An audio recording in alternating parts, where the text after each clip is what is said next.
Қайырлы күн менің құрметті оқырмандарым, Миноға арнама қош келдіңіздер. Бүгін біздің әңгімеміз қазақтың қынадай қырған сұм заманның бір естелігі деп аталады. 9 жасында алапат аштықты басынан кешіріп, бір үйлі жаннан жалғыз өзі тірі қалған жазушы Өтебай Қанахиннің жазбасын жариялап отырмыз. Жазба оқыған адамды бейжай қалдырмасы анық.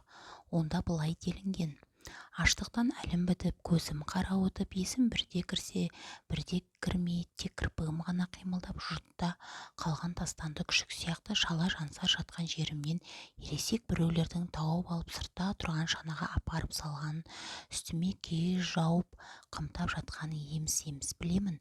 Сөйтсем бұлар аштықтан жаппай қырылып жатқан қазақ ауылдарын аралап, ең болмаса тірі қалған бала-шағаны аман алып қалу үшін қыстау-қыстауды аралап жүрген комсомол жасақтары екен. Жолда бір жерге тоқтап, бір ұрттам ыстық ас бергенде барып есімді жинадым. Бізді алып келе жатқан екі адамның әңгімесіне құлақ түрдім. Олар бір қыстаудың есігін қар басып қалғанын көріп, күрекпен ашып үйге кіріпті. Ортасын нар пешпен бөлген үйдің кең сәменкесін айнала өліп жатқан балаларды көреді. Әке-шешесі мен 11 баласы біреуі қалмай аштан өліпті. Осыны айтқанда делбе ұстаған жігіт еңіреп жылап келе жатты. Қалғанды шананың ішінде менен басқа тағы бірнеше балалар бар екен. Көбі басын көтере алмай әлсіз ыңырсиды. Бізді қалаға келгенде шанадағы 9 баладан 5-еуміз тірі жеттік. Бізді Ырғыздағы панастар үйіне орналастырды. Онда тіпті қиын екен. Арық тұрақ өз аш балалар бет жеп өлтіргенін көзім көрді. Қыстың ұзақ түнде таң алдында түзге шықтым. Дәретхана деп ойлап, оның қасындағы тақтай қойманың есігін ашып қалғанымда, отынға дайындаған сексеуіл сияқты төбеге дейін тіреп жиып қойған өзім құрпы кішкентай балалардың өлі денесін көрдім. Сол жерде құлап қалыппын. Артынан біреу ішке кіргізіп тастапты. Нендей дерт екенін білмеймін. Жаңа ғана сүт ішіп, нан жеп отырған бала оқыс қисая кетіп қылғына бастайды да көзі ақшаңдап жүріп кетеді. Менімен бір кереуетте жатқан 5 бала осылай өлді. Жазғытұрым ауруханадан шықтым. Киімді беріп жатқан орта жастағы қазақ әйелі еңіреп жылады. Мен неге жылайсыз дедім. Сонда әлгі кісі көз жасын сүртіп: осында келген 50 баладан әне бір-екеуін ғана тірі кетіп барасыңдар, өмірің ұзақ болады екен, деді. Жаз шыққан соң балаларға ілесіп, қаланың түскей жақ шетінде Итмола деп аталатын тұстағы кірпіш басу үшін үңгіп қазған апанға бардым. Нән апандардың ішінде үйген тезекке ұқсатып, кішкентай балалардың басын жиып қойыпты.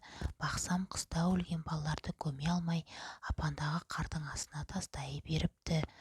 Аяғыма әрең тұрып, қалаға алғаш шыққандағы көргендерім ана көшеде аштан өліп жатқан шал, мына көшеде ыңырсып қайыр тілеген кемпір, жуа теріп құдықтың басына барғанымда аштан өліп қалған арыстай дәу жігітті көрдім.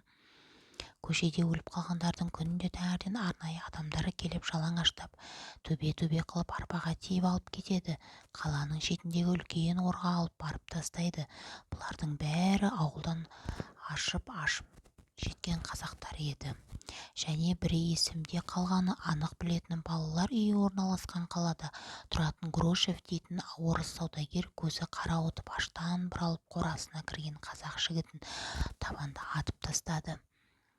Жазықсыз жанды неге өлтірдің деп сұрап жатқан ешкім жоқ. Бақшама түсті деп Нүри дейтін түрік тағы бір аш қазақты атып тастады.